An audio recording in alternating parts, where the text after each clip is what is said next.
მოგესალმებით, ტრადიციულად ოთხშაბათს, მთავარი საინფორმაციო გამოშვების შემდგომ რადიო სივრცის ეთერში გადაცემა ბიზნეს ინსაიდერი, საუბრობთ ეკონომიკის ბიზნესის აქტუალურ საკითხებზე, რა თქმა უნდა, ყოველთვის საინტერესო სტუმართან ერთად, თუმცა ასევე ტრადიციულად ვიდრე სტუმარს წარმოგიდგენთ, მანამდე ვისაუბროთ ყველაზე უფრო მნიშვნელოვან ნაწილზე, რომელიც ამ პერიოდის განმავლობაში ხდება საქართველოში და ძალიან საინტერესო თემაა ჩვენ სწორედ გასული კვირის განმავლობაში საუბრობდით გასულ ოთხშაბათს, როცა სწორედ საქართველოში მიმდინარეობდა აბრეშუმის გზის ფორუმი, თუ რაოდენად დიდი მნიშვნელობა ჰქონდა აბრეშუმის გზის ფორუმ საქართველოსთვის მთლიანად, საქართველოს პოტენციალს კიდევ ერთხელ წარმოსაჩენად შუადერეფნის ჭრილში და არა მხოლოდ, რა თქმა უნდა, თუმცა უპირატესად აბრეშუმის გზის ფორუმზე სწორედ შუადერეფნის უპირატესობებს შეეხებოდა საუბარი. კიდევ ერთხელ ამაზე ძალიან დეტალურად აღარ შევჩერდები, ვინაიდან ჩვენ ოთხშაბათს ვისაუბრეთ ამ ნაწილზე.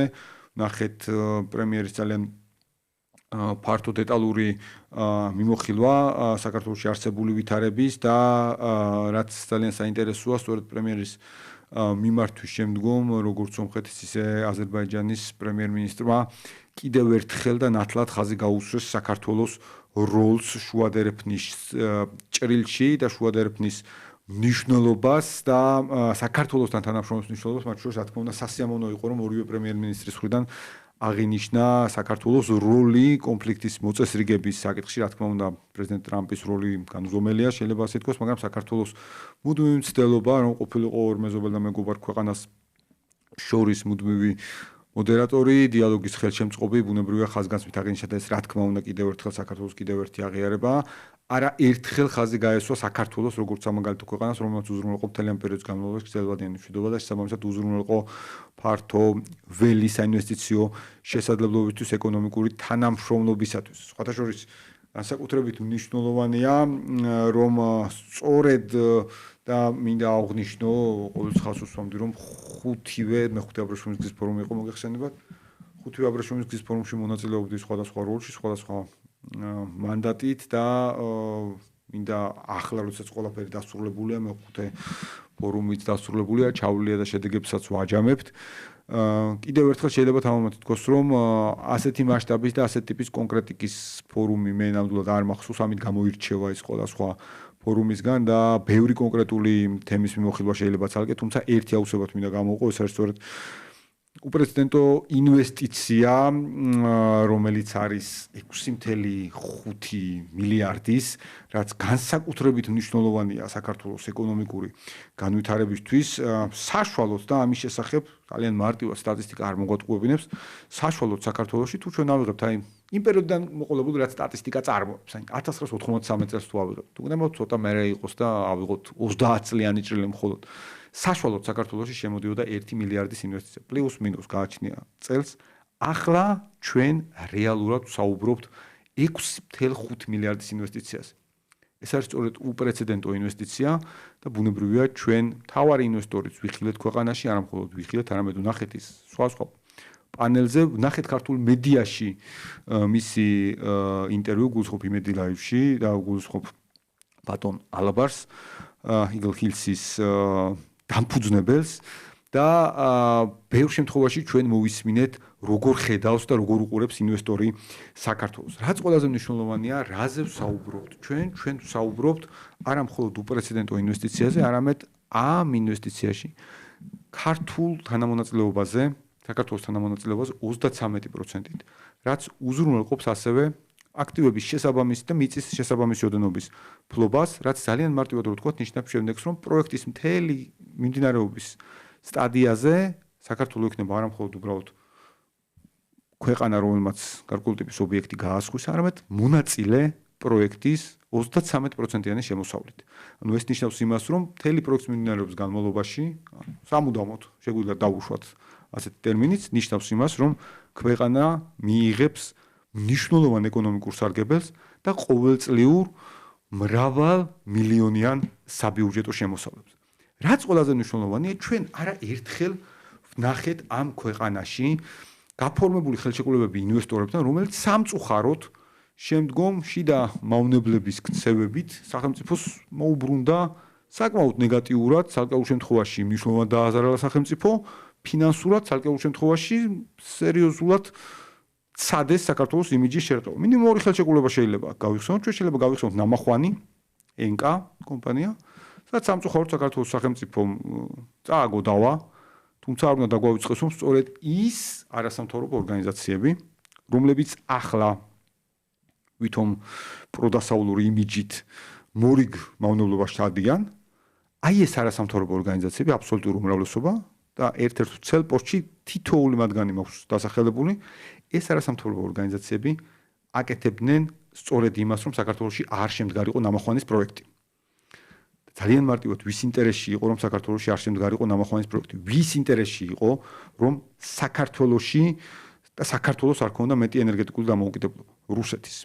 აი ეს ადამიანები დღეს რომ პროდასავლური, ასე ვთქვათ, შარფ მოხვეულები ვითომ გვესაუბრებიან, სწორედ რუსულ საქმეს აკეთებდნენ მაშინ, როცა ნამახვანის პროექტი ვერ განხორციელდა.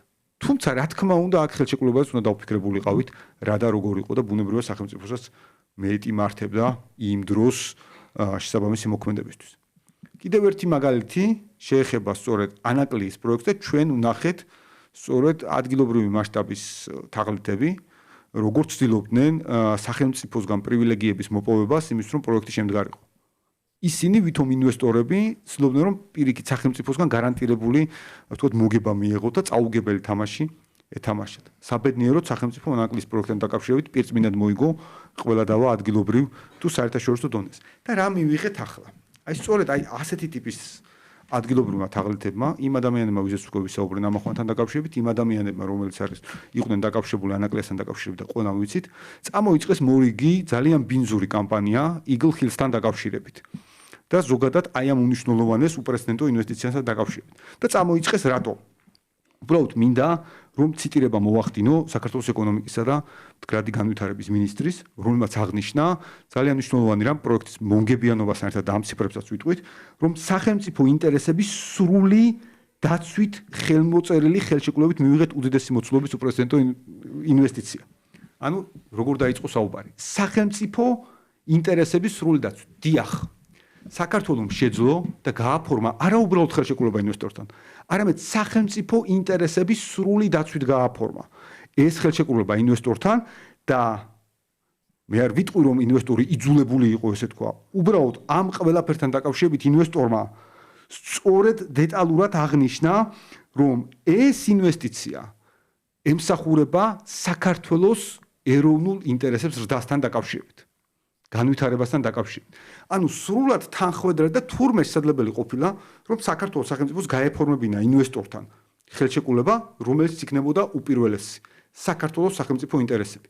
დიახ, მივიღეთ საქართველოს სახელმწიფო ინტერესები და ეს სწორედ ეს ნათქვამი, ეს ხელშეკრულება აღმოჩნდა ის წითელი ხაზი, რომლითაც დაიწყეს მოქმედება და ცადეს აბსოლუტურად უნიჭოთ, მაგრამ მაინც ყოველ შემთხვევაში მათ ვთქვათ სექტანტურ გარემოცვასთან დაკავშირებით, რომ რაღაცნაირად გაეშავებინათ Eagle Hills-თან დაკავშირებული ეს ხელშეკრულება და ეს მიღწეული უნიშნულოვანეს წარმატება. და რაზე დაიწყეს საუბარი? საუბარი დაიწყეს, რომ თურმე ესეთი ტიპის ინვესტიცია არ არსებობს.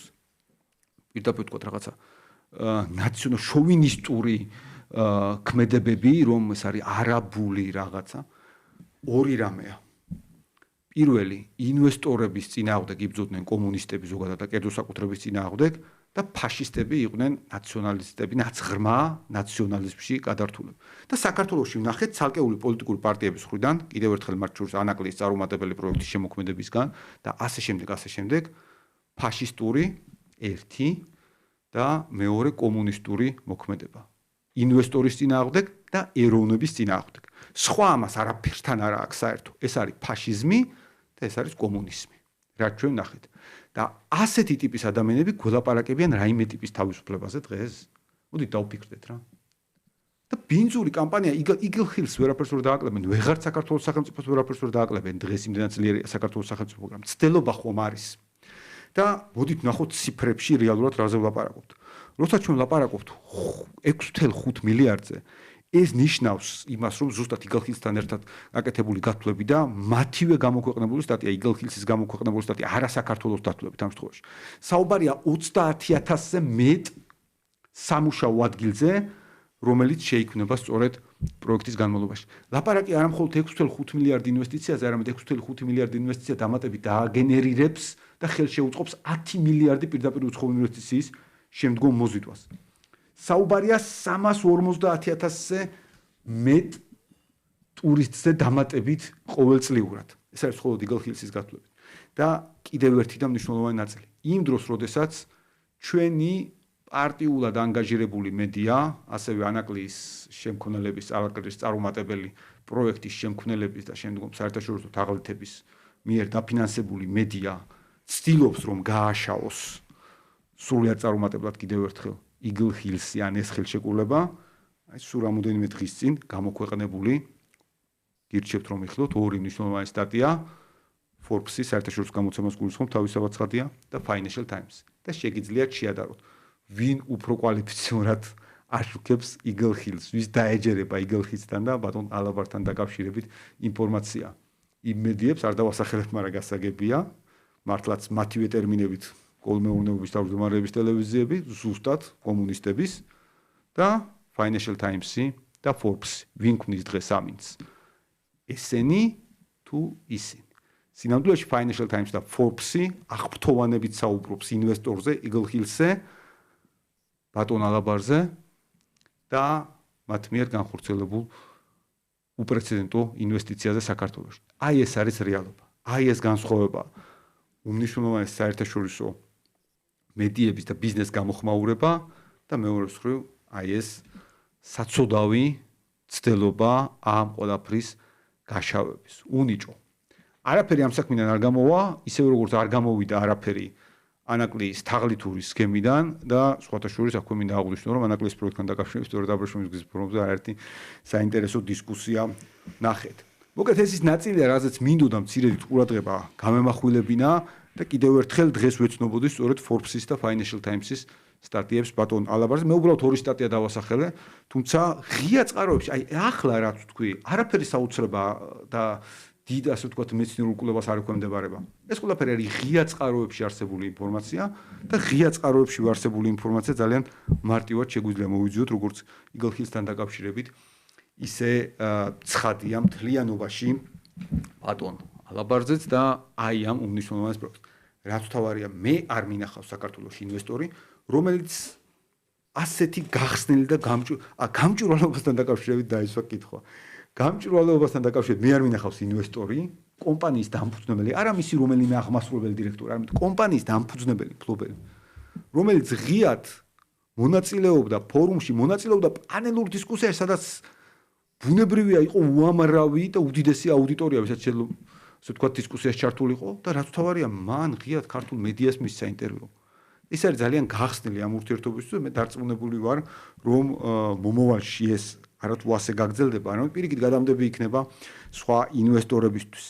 მოკლედ ეს არის მნიშვნელოვანი თემა და კიდევ ერთხელ რა თქმა უნდა აქ გამოიკვეთა ასევე ტურიზმის ნაწილი, სწორედ ის საკითხი, რომელზეც მინდა რომ დღეს ასე ვთქვათ ვისაუბროთ, სხვა შორის სწორედ Eagle Hills-ის გათვლების ნაწილში, Eagle Hills-ისვე გათვლების ნაწილში დასახელებულია ციფრის 350,000-ზე მეტი ზრდა, ასე ვთქვათ, ტურისტების ქვეყანაში მხოლოდ ამ პროექტიდან გამომდინარე, თუმცა ასევე მინდა აღვნიშნო, რომ საქართველოს ტურიზმის ეროვნული ადმინისტრაცია რაღაცნაირად სულ მგონია, რომ საკუთარ თავს ეჯიბრება ახალ-ახალი რეკორდების შექმნასთან დაკავშირებით, რა აქვს ხოლმე სამიზნე მაჩვენებელი ბოლომდე არ ვიცი, იმიტომ რომ ყოველ შემდგომ ნაბიჯზე ვხედავთ გაუმჯობესებას წინა წელთან შედარებით, წინა აღარ ვსაუბრობთ უკვე აღდგენის ნაწილზე, სწორედ ამიტომ ქალბატონ მაია ომიაძეს ტურიზმის ეროვნული ადმინისტრაციის ხელმძღვანელს ვთხოვეთ დღეს ჩვენთან სტუმრობა ბიზნეს ინსაიდერს რადიო სივრცეში. დიდი მადლობა ქალბატონ მაია, ჩვენ სხვა ფორმატში გვისაუბრია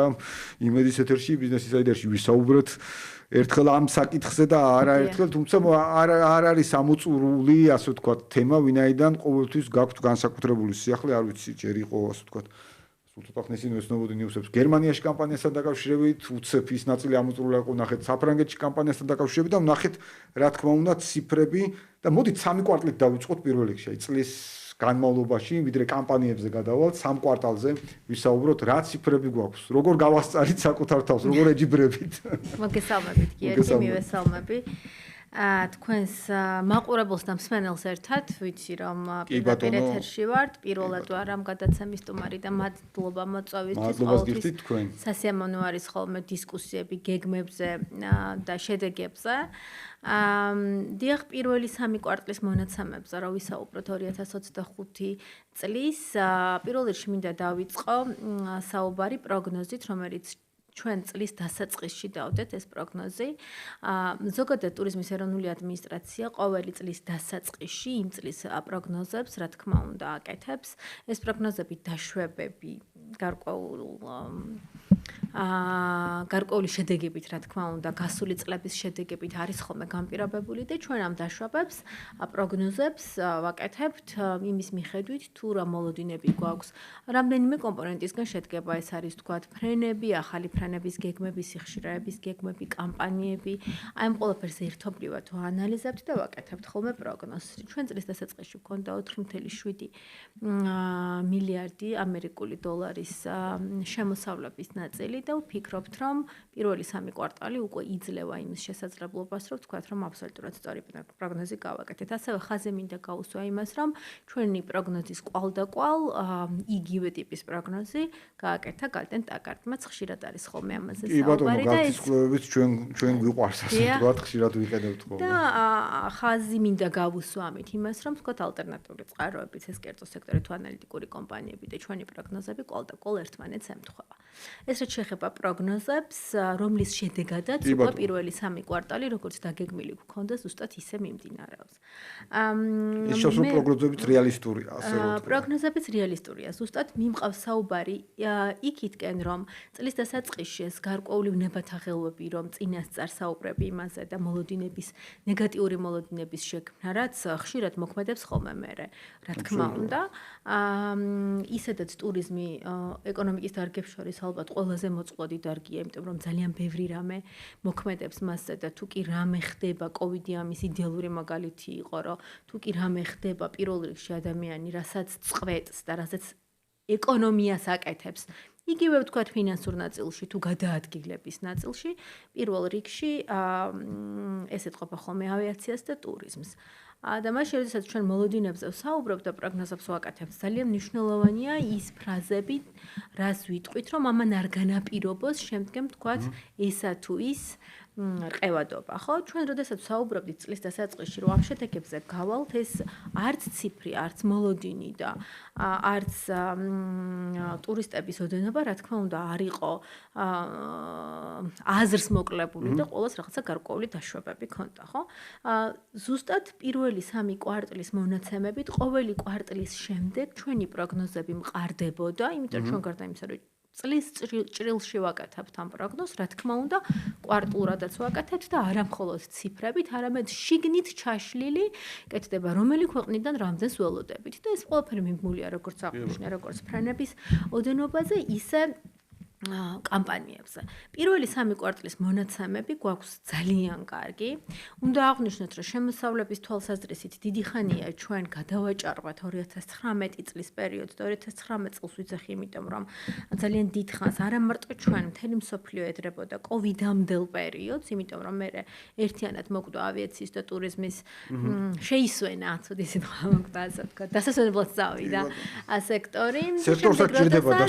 შემდეგ როდესაც დაბრუნდა ეს პერიოდული აღდგენის დინამიკა, ბუნებრივად იყო ეტაპობრივი, ხო?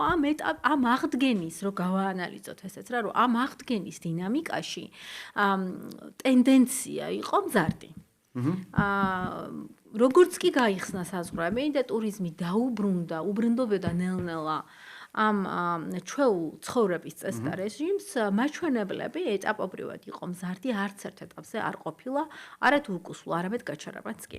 შემოსავლების ნაწილში ჩვენ ძალიან დიდი ხანია გადავაჭარბეთ 2019 წლის მონაცემებს, თუმცა საერთაშორისო მოგზაურობის თვალსაზრისით ჯერ კიდევ შეიძლება ითქვას, რომ ვართ აღდგენის დინამიკაში, რასაც ძალიან ბევრი, მათ შორის პოზიტიური. ამ წელს მაინც აღდგენის დინამიკის ჭრილში კი, 85% ვიქნებით წელს აღდგენილები. არ არის 100% აღდგენა, თუმცა შემოსავლებში არის გადაჭარბება. ამას თავისი ახსნები და დაშვებები აქვს, რატომ? ეს მინდოდა ზუსტად რომ რატომ? ხო, პირველ რიგში ვთქვათ ის, რომ საერთაშორისო ეს ისტორიული მაქსიმუმი გვაქვს ტურისტული ვიზიტების, რაც არის 4.3 მილიონი ვიზიტი პირველ სამ კვარტალში. არასოდეს საქართველოში ამდენი მოგზაური არ ყოფილა და ქვეყნებიც რო ჩავშალოთ შიგნით, მათ შორის ევროკავშირის ქვეყნებიდან და ბრიტანეთიდან ძალიან დიდი ზრდა გვაქვს, ასევე შეიძლება გვიყვარს ხოლმე ამ ციფრის თქმა რეკორდულის და შეიძლება ითქვას, რომ არასოდეს საქართველოში ამდენი მოგზაური ევროკავშირის პასპორტის მფლობელი არ ყოფილა. საერთაშორისო მოგზაურობის ოდენება 6.1 მიაღწია და შემოსავლები ვიცით, რომ პირველ სამ კვარტალში 3.6 მილიარდი ამერიკული დოლარი იყო, რაც ძალიან კარგი შედეგია. საუკეთესო შედეგია და არის ზუსტად ის პროგნოზი და ის დინამიკა, რასაც როგორც ჩვენ ისე კერძო სექტორი პროგნოზირებდა.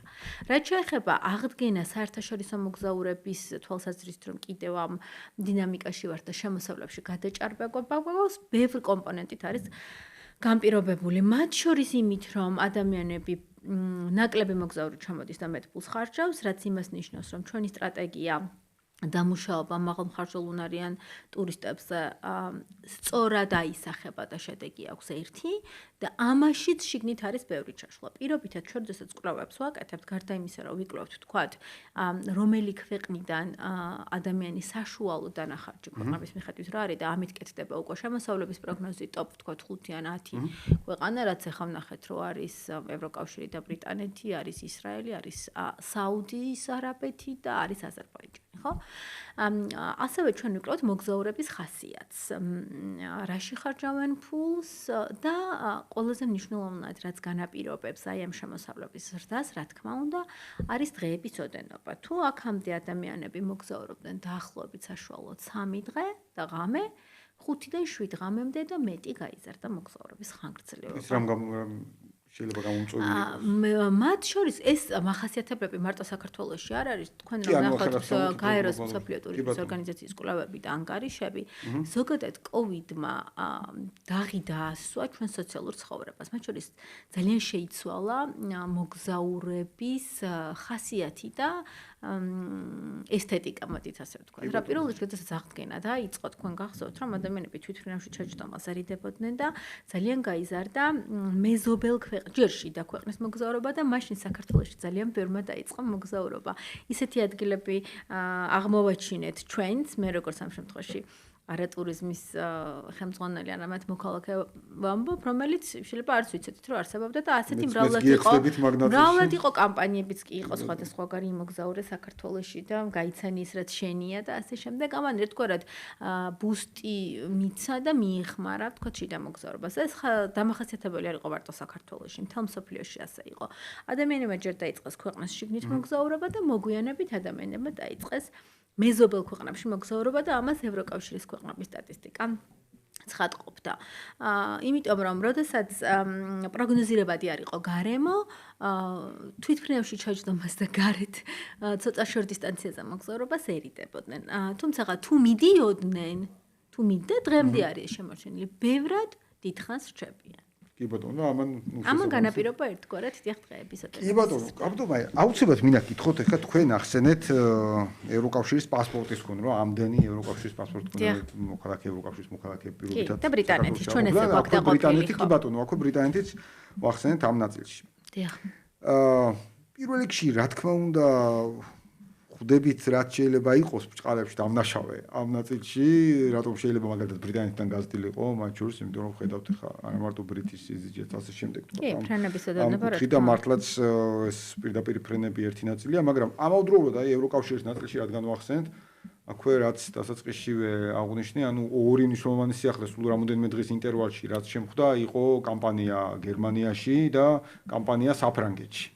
ამ შემთხვევაში, თუ შეიძლება რომ მეტი გითხრათ აი ამ კამპანიების მიზანზე, მათ შორის ამ მსყიდველობით უნარიანობა ახსენეთ თქვენ ტურისტების ნაწილში და ფაქტი, აი, გარკვეულად შეიმჩნევა ესეც, რასაც ჩვენ ხედავთ, მაგრამ ციფრებით უფრო კარგად ზომავთ თქვენ და შემდგომ აი როგორ ხდება მიზნობრივი სეგმენტის არჩევა და იგივე როგორ ხვდებით რომ კამპანია შეიძლება აქ და ახლა იყოს ეფექტური. დიახ. ჯერ მოდით ვთქვათ, რომელი ქვეყნებია ჩვენი სამიზნე ბაზრები, ეგრეთ წოდებული, რასაც მუშაობთ, როგორ ვარჩევთ და რა განაპირობებს ეს?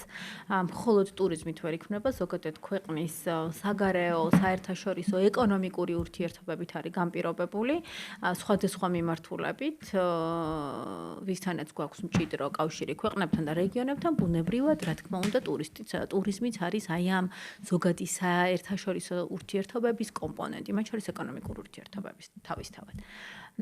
როდესაც ჩვენ საუბრობთ ახალ ბაზრებზე თუ ტრადიციულ ბაზრებზე, არსებობს ბაზრები, საიდანაც ტურისტები საქართველოში ტრადიციულად დადიან და არსებობს ბაზრები, სადაც ჩვენ აქტიურ კამპანიებს ვაკეთებთ. პირობითად, არ ვიცი, გაქვთ თუ არა თქვენ ინფორმაცია და ჩვენს მსმენელს, მაგრამ ხაზზე მინდა გავუსვა, რომ მეზობელ ქვეყნებში სადაც ცნობადობა ისედაც ძალიან მაღალია და ტრადიციულად ჩვენს ქვეყანაში მოგზაურობენ, ჩვენ იქ ფულს არ ვხარჯავთ და დამატებითი არანაირი მარკეტინგული აქტივობა არ გვაქვს. ჩვენ ფულს ვხარჯავთ ქვეყანამ და ამ შემთხვევაში ტურიზმის ეროვნული ადმინისტრაცია იდენტიფიცირებულ და ასე ვთქვათ, საჯაროდ გამოცხადებულ ბაზრებზე. ეს არის ევროკავშირის ქვეყნები და დიდი ბრიტანეთი, ეს არის ახლო აღმოსავლეთი, ეს არის ჩინეთი, ინდოეთი და ამერიკის შეერთებული შტატები. წელს გვქონდა ნამდვილად უპრეცედენტო ზომის დატვირთული, დახუნცლული, მრავალკომპონენტიანი ინტეგრირებული კამპანიები ყველა ბაზარზე. როდესაც დაიწყო წელი იანვრიდან, ახლაც მიმდინარეობს და დეკემბრის ბოლომდე გასტანს, სრული წელი გქონდა გაწერილი ერთგვარი კალენდარი სეზონების მიხედვით, ქალაქების მიხედვით, აქტივობების მიხედვით და პარალელურ რეჟიმში მიმდინარეობდა მუდმივი კამპანიები. ეს კამპანიები იმისთვის, რომ აი ძალიან გასაგებ ენაზე ვთქვა, ასე ვთქვათ, რა თქმა უნდა მოიცავდა, ასე ვთქვათ, ორ კომპონენტს, ესე რომ გავყოთ. ერთი იყო ცნობადობის ამაღლება ქვეყნის შესახებ და ამ მიზანს რა აქტივობებით შეიძლება ემსახურებოდეს დაწყებული რეკლამის განთავსებით, საინფორმაციო სიუჟეტებით, აუთდორ რეკლამით, აი რაც ახლა თქვენ ნახეთ და მეორე კომპონენტი ეს არის ბიზნესის ხელშეწყობა და ბიზნესის ხელშეწყობის თვალსაზრისით მთელი რიგი აქტივობები დაწყებული, road show-ებით, ეგრეთ წოდებული ბიზნესთან B2B-ს, რასაც ვეძახით, შეხვედრები.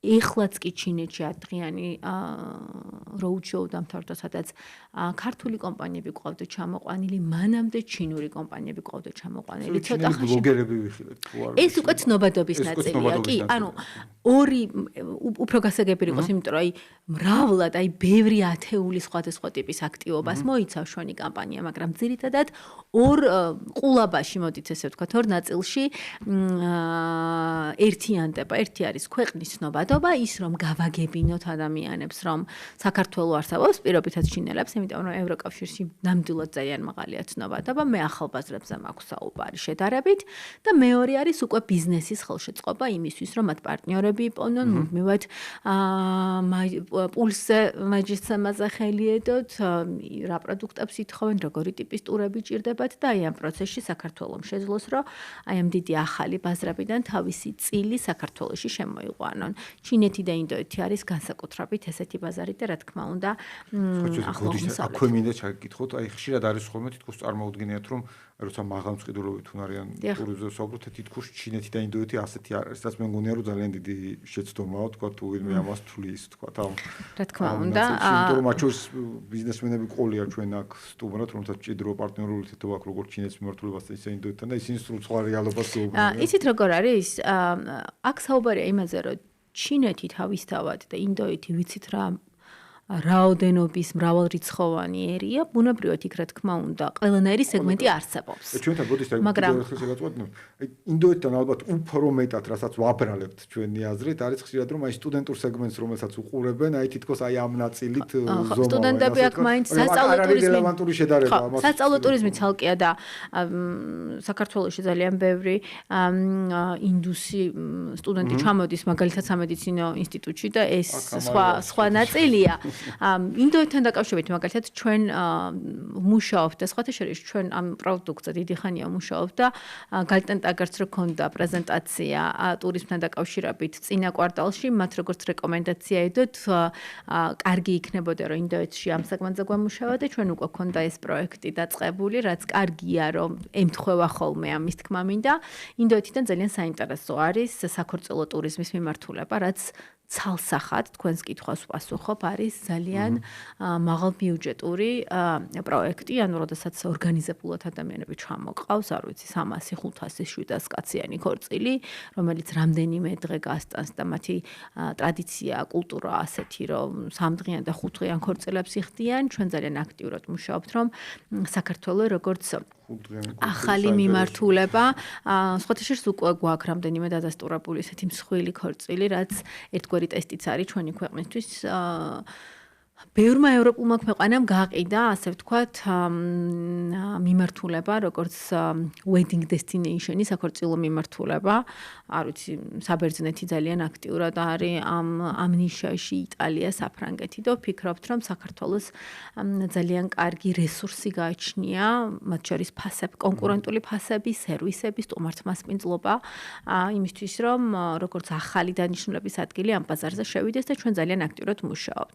რაც შეეხება ჩინეთის ბაზარს, როგორც დაბალ თუ მაღალმხარჯველ უნარიანს, ჩინეთიც იმთენად მრავალრიცხოვანია, რომ რა თქმა უნდა სკალაში ყველანაირი ტურისტი არსებობს და ჩვენი კამპანიებიც შინაარსის გათვალისწინებით და სერვისების გათვალისწინებით, რა თქმა უნდა, იმას ემსახურება, რომ მაღალმხარჯველ უნარიანი ექსკლუზიური ტურისტი ჩამოვიყვანოთ. თვითონ ჩვენი ქვეყანა თავისი შინაარსით ისედაც ამ მასობრივი ტურიზმის ხასიათის არ არის. ჩვენს ქვეყანას ვაპოზიციონირებთ როგორც ბუწიკურ, პატარა, ექსკლუზიურ პროდუქტად, სადაც თავგადასავალი არის ძალიან განსხვავებული და სადაც ერთხელ რო ჩამოხვალ, მეორე თავისუფლად უნდა დაბრუნდე, იმიტომ რომ 4 სეზონი გაქვს და ყველა სეზონზე ჩვენი ქვეყანა სხვადასხვაგვარია. შესაბამისად, ეს ეგრეთ წოდებული არ მიყვარს ხოლმე ეს ინგლისური ფრაზების თქმა, მაგრამ storytelling-ი, ამბის თხრობა,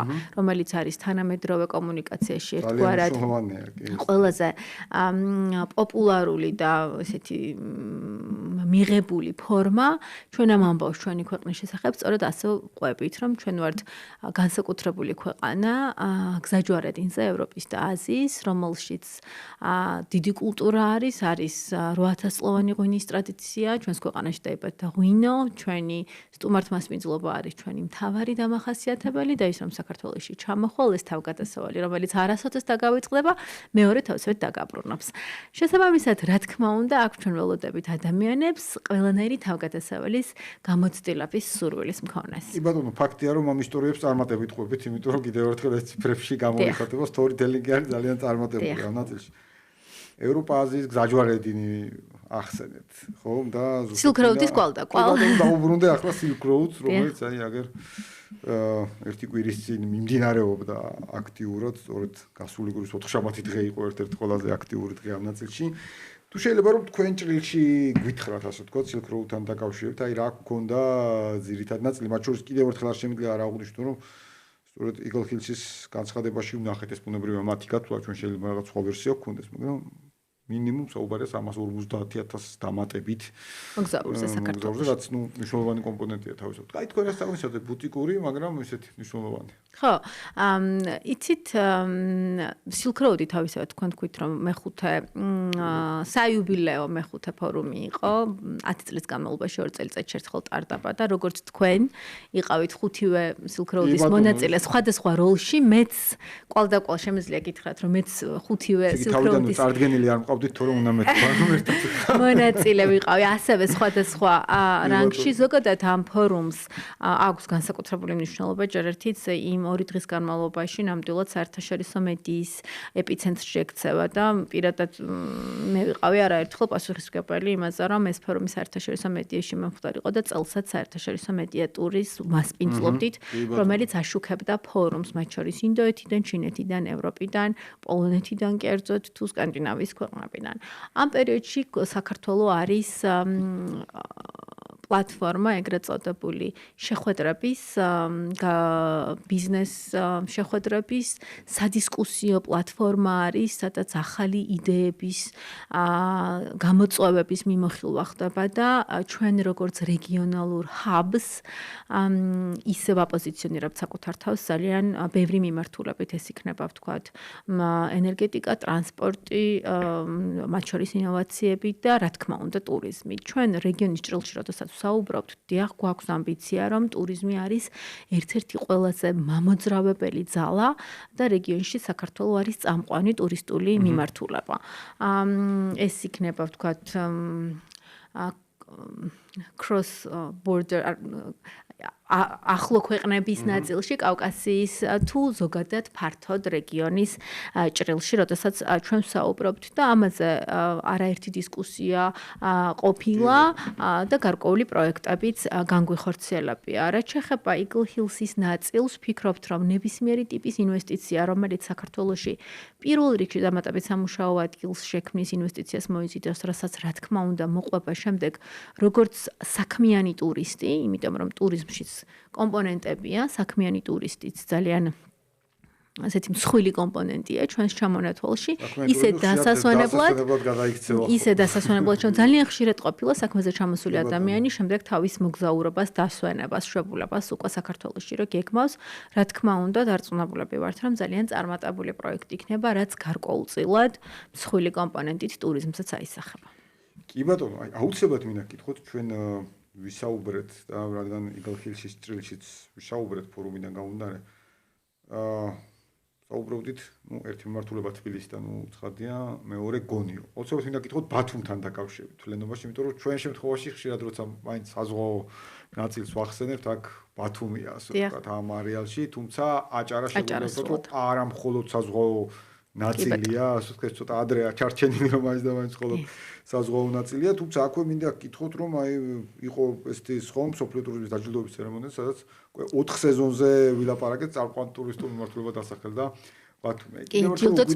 კი ბატონო, და კიდევ ერთხელ რომ გითხრათ აი აჭარის ასე რომ ვთქვათ ბრენდინგთან დაკავშირებით, თლიანობაში აჭარის მიმზიდველობასთან დაკავშირებით. და დარწმუნებული ვარ, Eagle Hills-ი კიდევ უფრო მეტ მიმზიდველობას გააჩენს. აუცილებლად მინდა აღვნიშნო ერთ დეტალს, დღეს ზუსტად შევხვდი არ დავასახელებ კომპანიას, მაგრამ ერთ-ერთ უმსხვილეს ასევე დეველოპერული კომპანიის წარმომადგენლებს, რომლებიც ბათუმში ახორციელებენ პროექტს და საუბარი გქონდა ზოგადად MR-თან დაკავშირებით, Eagle Hills-თან დაკავშირებით და აღნიშნა, რომ მიუხედავად იმისა, რომ თეორიაში შეიძლება კონკურენტად განვიხილოთ, არაფრით კონკურენტად არ უყურებთ, ეს არის ძალიან მნიშვნელოვანი შემავსებელი ფაქტორი. მე დარწმუნებული ვარ, ტურიზმის ნაწილში საერთოდ სხვა რეალობაა. რა თქმა უნდა. იცით, პირველ რიგში მინდა ვისარგებლო შემთხვევით და მთელ საქართველოს და განსაკუთრებით ბათუმელებს მივულოდსო ეს წარმატება და აღიარება. ჩვენ ძალიან აქტიურად მუშაობთ ცალკე მიმართულებაა, რომ საქართველოს სხვადასხვა ქალაქები, რეგიონები მოვახვედროთ სხვადასხვა ტიპის რეიტინგებში და ჯილდოებში, იმიტომ რომ როდესაც ადამიანი ერთის მხრებას რა თქმა უნდა აღიარებაა და მეორეს მხრიდან როდესაც მოგზაური ახალ მიმართულებას ეძებს, ძალიან დიდი მნიშვნელობა ენიჭება ამ კომპონენტს. აი ზამთრის სეზონი იდგება, ახალი წლის პერიოდი მალე იქნება და დარწმუნებული ვარ, წლევანდელი წელიც არ იქნება გამორჩეული. ჩვენ ყოველთვის საქართველოს კერძოდ თბილისი ძალიან ხშირად ხდება ხოლმე განსაკუთრებულად ლამაზად მორთული ქალაქების ხუთეულში და ათეულში, რაც რა თქმა უნდა განაპირობებს მათ შორის ტურისტების ოდენობის ზრდას, ცნობადობის გაზრდას და ასე შემდეგ. ბათუმი მთლიანად აჭარა, მათ შორის მთიანი აჭარა ძალიან საინტერესო მიმართულებაა, განსაკუთრებული და განსხვავებული მიმართულებაა, როგორც ზაფხულში, ისე ზამთარში, იმიტომ რომ ჩვენ სამთო-სათხილამურო კურორტიც გვაქვს გოდერძიზე, რომელიც ასევე საბაგირო ინფრასტრუქტურაც არის, კარგი სასტუმროც აშენდა და ძალიან დატვირთული არის ხოლმე, თუმცა ზაფხული რა თქმა უნდა საზღვაო სეზონი არის. ზაფხულის სეზონი რა თქმა უნდა ბევრად დატვირთულია, ისედაც ზღვის სეზონის გამო თუ სხვადასხვა ტიპის კულტურული საფესტივალო ღონისძიებებით, რომელიც ტრადიციულად ბათუმს ახასიათებს. ბათუმს მიღმა გონიოში მე ვიტყოდი ზოგადად აჭარა, ისედაც არ ურჩევის საფხულში დამსვენებელს, მაგრამ თავისთავად ახალი საინვესტიციო პროექტი თვისებრივად სერვისების ნაწილში თუ მომსახურების თვალსაზრისით აბსოლუტურად სხვა დონეზე გადაიყვანს რეგიონს. ვიტყოდი რომ, როდესაც ჩვენ საუბრობთ მაღალმხარჯველუნარიანი ტურისტის ჩამოყვანაზე, მსგავსი პროექტები არის ძალზედ მნიშვნელოვანი. კი ბატონო, აბსოლუტურად გეთანხმები და მართლაც ესეთ განსაკუთრებული ნაწილი ამ კუთხით. სამწუხაროდ თქვენთან საუბარი კარგია, მაგრამ შედარებით ცოტა დრო გრჩება, ვფიქრობ ძირითად საკითხებზე მაინც ვსაუბრობთ. აუცილებლად მინდა გკითხოთ, ძირითად შემთხვევაში ნაწილობრივ საომავლო გეგმებზეც ვისაუბრეთ, მაგრამ ძირითად შემთხვევაში მიმდინარე ნაწილზეც ვსაუბრობდით და გარკვეულწილად თქვენი ხედვა როგორი უფრო ფართოა, ასე ვთქვათ, ჩვენ ბევრ სექტორში გვაქვს სხვა ტიპის ხედვა, ხო, მაგალითად ენერგეტიკის სექტორში პრემიერმა აღნიშნა, რომ 20-30 წლით საქართველოს უნდა იყოს თვითკმარი ქვეყანა, ხო, თქვა და აი ამ მიმართულებით მივიდოდეთ. ტურიზმის სექტორში რომ შევხვდეთ, როგორია პირობითად შემდეგი 4 წლის გეგმა, რა მაჩვენებლებზე, მით უმეტეს თქვენი სანდო პროგნოზებიდან გამომდინარე, რა მაჩვენებლისკენ მივდივართ. შეიძლება კონკრეტულ ციფრებზე არ ვსაუბრობთ, ბუნებრივია, მაგრამ უფრო ისეთ ფართო წრეში. ჩვენ ერთი მინდა აღვნიშნო, რომ ჩვენ წელს დავიწყეთ მუშაობა და იანვარში პირველი, ასე ვთქვათ, ნაწილი უკვე გვექნება ტურიზმის სტრატეგიის, რომელსაც ADB-სთან ერთად ვამუშავებთ და გარკვეული ნაბიჯები უკვე გადადგმული არის იქ ტექნიკურ დავალებასთან და ასე შემდეგ. ჩვენ გვექნება 20-25 წლიანი ტურიზმის სტრატეგია, სადაც დეტალურად გაიწერება ბაზრები, ბაზრებზე სტრატეგია, დივერსიფიცირება, რაც განსაკუთრებით მნიშვნელოვანია, მათ შორის პროდუქტების განვითარების ნაწილი, მარკეტინგი და ის ციფრები, რაც ციფრებსაც ვფიქრობთ, რომ საქართველოს ექნება შესაძლებლობა გავიდეს, როგორც ტურისტების ოდენობით, ისე შემოსავლების თვალსაზრისით, ასევე ამ სტრატეგიას ექნება ქვედოკუმენტების სამოქმედო გეგმები, რასაკვირველია. ვფიქრობთ ჩვენ, რომ ძალიან წარმატებით ვართმევთ თავს, როგორც თქვენ დასაწყისში აღნიშნეთ და ჩვენი ქვეყნის პოპულარიზებას საერთაშორისო მასშტაბით, რაზეც რა თქმა უნდა ციფრები მეტყველებს, თუმცა ასევე ვფიქრობთ, რომ ძალიან აქტიურად გვაქვს სამუშაო იმასთან დაკავშირებით თუ რას ვთავაზობთ ტურისტს, როდესაც საქართველოში ჩამოდის. ტურისტული პროდუქტების განვითარებას გულისხმობთ და ეს იქნება მომავალი წლისთვის ჩვენი ცალკე სამოქმედო გეგმა იმისა, რომ ბევრად მეტი შეთავაზება შევქმნათ ბიზნეს სექტორთან ერთად და მერე სექტორს მივეხმაროთ ამ შეთავაზებების განხორციელებაში. არსებობს სხვადასხვა ტიპის მექანიზმები დაწარმოება საქართველოში, ამის ძალიან წარმატებული მაგალითია, როგორ ეხმარება მცირე და საშუალო ბიზნესს სხვადასხვა ტიპის ინდუსტრიის განვითარებაში და სწორედ ეს არის ჩვენი შემდეგი საფეხური და მიზანი. ერთის მხრივ ჩვენ წარმატებით ვახერხებთ საქართველოს პოპულარიზებას საზღვარგარეთ, მეორეს მხრივ ფრენები ძალიან აქტიურად არასოდეს საქართველოდან ამდენი პირდაპირი მიმართულება არ ყოფილა. საქართველოს ჩამოსვლა მართლაც უნდა ვთქვა. და ეხლა უკვე არის მესამე ეტაპი, როდესაც ჩვენ უნდა შევიდეთ კერძო სექტორთან ერთად ახალი იდეებით, რომ საქართველოს შეთავაზებების თვალსაზრისით იყოს ინოვაციური, იყოს მრავალფეროვანი და საქართველოში ჩამოსულმა ტურისტმა შეძლოს ბევრი ფულის დახარჯვა, რაც რა თქმა უნდა შემოსავლებზე ასმაგად აისახება. რა თქმა უნდა, მივესალმებით ხოლმე დავნაწილდეთ და აუცილებლად მინდა აღვნიშნო, რომ კიდევ ერთხელ უნიშნულოვანესია პირდაპირ ფრენების გაზრდილი რაოდენობა, მაგრამ რომ არა თქვენი ის მარკეტინგული კამპანია და მეორეს მხრივ პირდაპირ ფრენებით მოსარგებლე ადამიანების ძალიან კარგი გაგებით დამაგრება საქართველოში, რასაც თქვენ უწყობთ ხელს, წარმოუდგენელია ჩვენ ვისაუბროთ მუდმივ ზრდაზე, ეს ყველაფერი შემავსებელია ძალიან. რა თქმა უნდა, იმიტომ რომ ეს იცით როგორ არის დღეს რომ საქართველოს შესახებ იცი და გაგიგონია და გეგმავ, აუცილებლად დაგავიწყდება თუ რომელიმე ქვეყნის კამპანია ამოგივარდება, როდესაც უცხოელი მოგზაური ხარ და ჩვენც ასე ვართ. რაღაცა შეიძლება გეგმავდეთ და თუ შეთავაზება წამოვიდა კარგი, აუცილებლად შეიძლება შევცვალოთ გადაწყვეტილება, ხო? შესაბამისად ვფიქრობ, რომ მუდმივი პროცესია, ამიტომ ვიძახი, რომ პულსზე ხელის დადება არის ძალიან მნიშვნელოვანი. ეს არის ცოცხალი პროცესი და ყველა ქვეყანა ცდილობს, რომ ეგრეთ წოდებული წილი მოგზაურების თავის ქვეყანაში წამოიყვანოს. ერთგვარი ესეთი გავეშებული კონკურენცია შეიძლება ითქვას და ჩვენც ჩვენი შესაძლებლობებით, რასაც ვახერხებთ, მე მგონი არც თუ ისე ცუდად.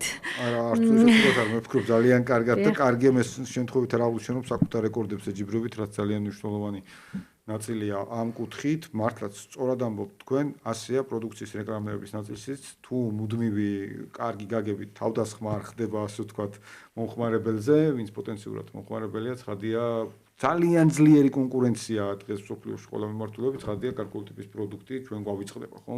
და მას ახალი ანასწრებს და კარგია რომ თქვენ შემთხვევაში არასოდეს საქართველოს არ კარგავს მიზნობრივ ბაზრებზე საკუთარ ასე ვთქვათ აქტუალობას, აი ამ აქტიური კამპანიებით, ერთი მარტივი დადასტურება თქვენი გამოჭერა საქართველოს ეთერებისთვის ძალიან ძნელია, იმიტომ რომ აქტიურად ხარ ჩართული სწორედ კამპანიაში. დიდი მადლობა ქალბატონო მაია კიდევ ერთხელ სტუმრობისთვის, მე ვფიქრობ ყველაზე ერთად საკითხი მიმოვიხილეთ, თუმცა გვაქვს წლის ბოლოს კიდე შესაჯამებელი მათ შორის ზამთრის სეზონი წინ გველოდებათ.